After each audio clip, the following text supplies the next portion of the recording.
जय जोहार, जय श्री राम, जय श्री राम। मैं मां भद्रकाली और मां छिन्नमस्तिका के चरणों में प्रणाम करता हूं।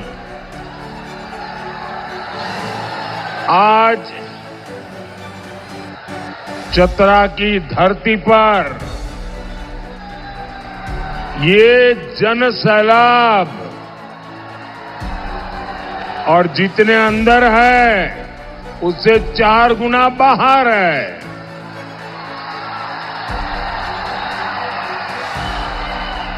आपका ये उत्साह, आपका ये स्नेह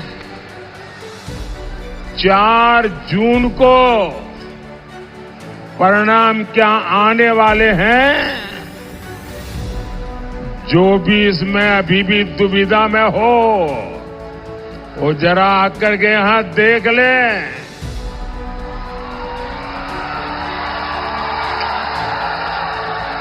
चार जून के नतीजे क्या होंगे ये चतरा की धरती पर से आपको दिखाई देगा।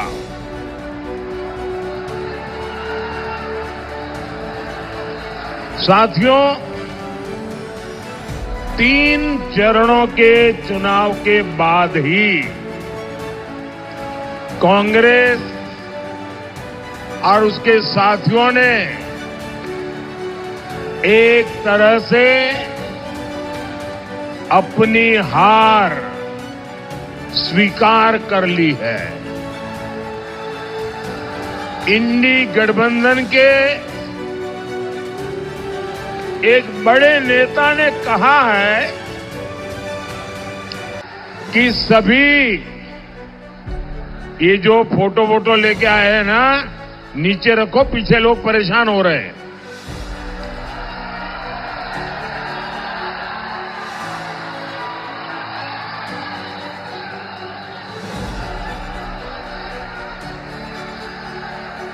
इंडी अलायंस के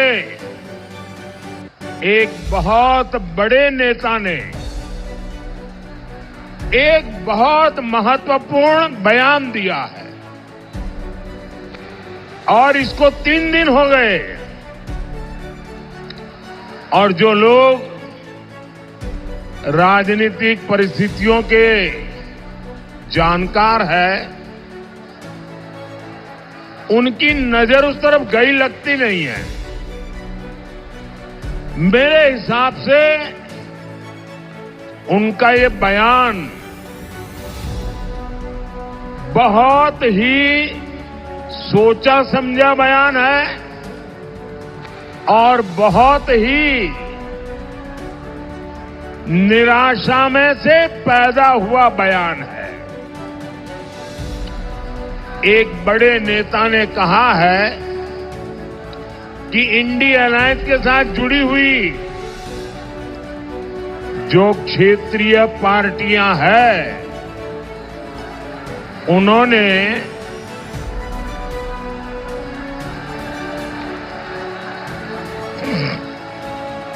ये 5-10 लोग हैं, उनको दिखता नहीं है, सबको परेशान करेंगे क्या?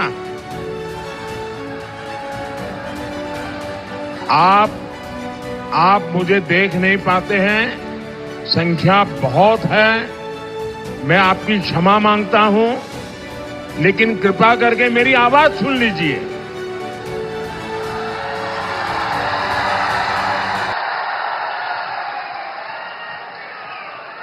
और मेरे चेहरे को क्यों, मैं तो दिल की बात करने आया हूं आपसे। साथियों,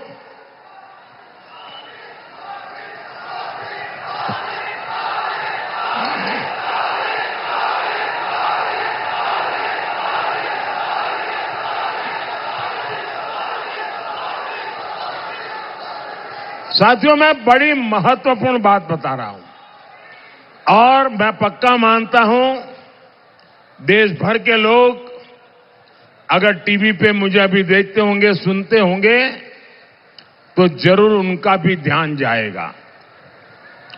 ये महत्वपूर्ण झारखंड के लिए भी है। ये महत्वपूर्ण देश के आने वाले दिनों के घटनाक्रम से जुड़ा हुआ है।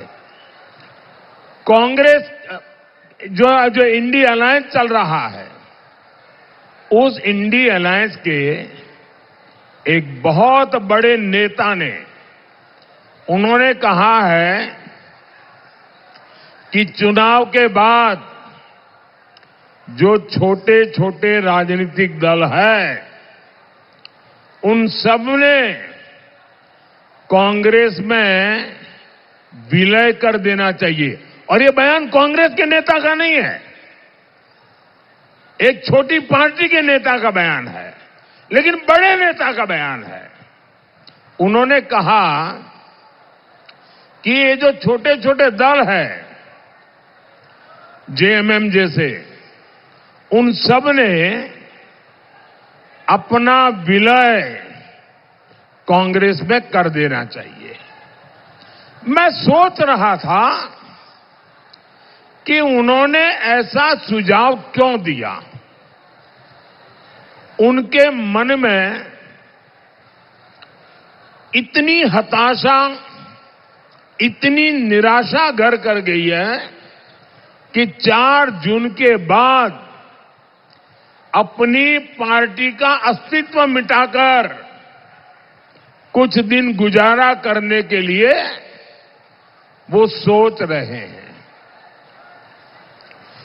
वो क्षेत्रीय पार्टियों का जो भी इंडी अलायंस की साथी है, उनका अस्तित्व खत्म कर देना चाहते हैं। और सोचने के बाद और पिछले 3 चरण के मतदानों के रुझान के बाद मुझे बराबर समझ आया कि उन्होंने ऐसा क्यों कहा है। क्योंकि उनके मन में पक्का हो गया है कि कांग्रेस और उसके साथी सब मिलाकर के भी मान्य विपक्ष को जितनी सीटें चाहिए, ऑपोजिशन को जितनी सीटें चाहिए, जो 10% होती है, यानी करीब करीब 50 के ऊपर थोड़ी, लेकिन उनको लग रहा है इतनी भी नहीं आएगी। और अगर विलय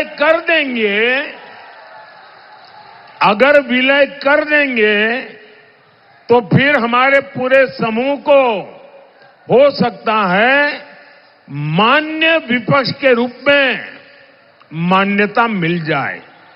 आप देखिए, देश की जनता ने ये तिकड़म लड़ाने वालों को कैसा सबक सिखाया है। 3 चरणों में ही ऐसा सबक सिखा दिया है कि वे विलय करके मान्य विपक्ष के लिए जगह ढूंढ रहे हैं। और इसके लिए मैं देशवासियों को एडवांस में बधाई देता हूं। भाइयों बहनों, मैं अभी उड़ीसा से आ रहा हूं। उसके एक दिन पहले मैं तेलंगाना में था।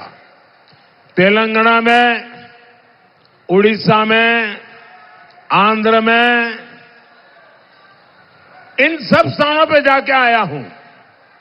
मैं साथियों बड़ी जिम्मेवारी के साथ कहता हूं कि इस चुनाव के साथ साथ जहां विधानसभा के चुनाव भी चल रहे हैं, जैसे उड़ीसा में है, आंध्र में है, अरुणाचल प्रदेश में है, जहां जहां विधानसभा के चुनाव भी साथ में है, सिर्फ दिल्ली में 400 पार करेंगे इतना ही नहीं, विधानसभा में भी भारी बहुमत से एनडीए की सरकारें बनेगी।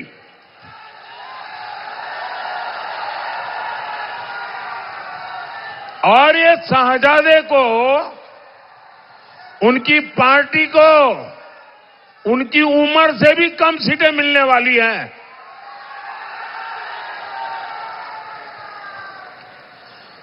आज देश में जहां जहां जाता हूं, एक ही स्वर में,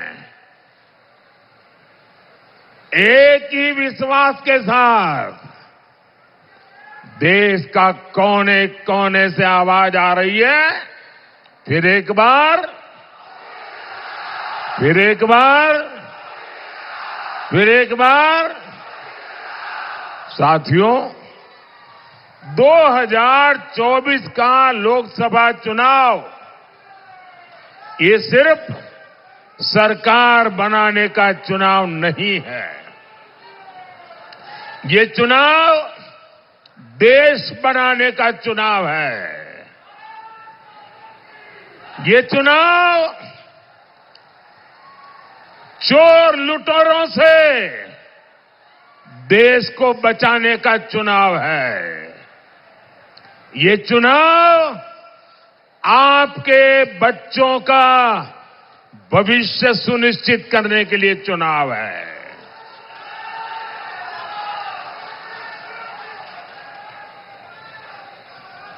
आप तो जानते हैं ना, वो कौन लोग हैं जिससे देश को बचाना बहुत जरूरी है।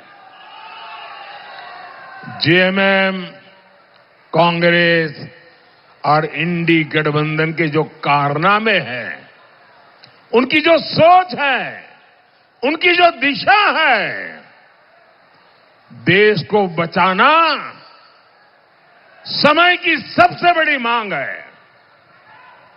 आपने देखा कैसे जेएमएम और कांग्रेस के ठिकानों से नोटों के पहाड़ निकल रहे हैं। नोटों के पहाड़।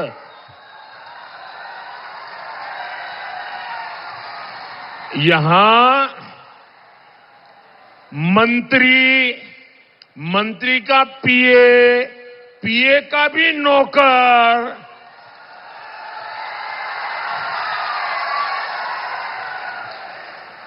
और मैंने तो कभी अपनी आंखों से इतनी नोटें नहीं देखी है। यहां नोटों के पहाड़ उगाने का काम झामुमो, जेएमएम और कांग्रेस ने किया है।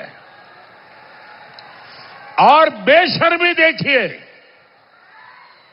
इतनी नोटें निकलने के बाद शर्म से माथा झुक जाए, कोई आंख तक ऊंची न करे, ये ऐसे बेशर्म है, इनको कोई परवाह नहीं है। और तब देश के लिए संकट बहुत गहरा हो जाता है। आप सोचिए, जब कर्मचारियों के घरों से करोड़ों रुपए मिल रहे हैं, तो मालिकों की तिजोरी में कितना काला धन होगा।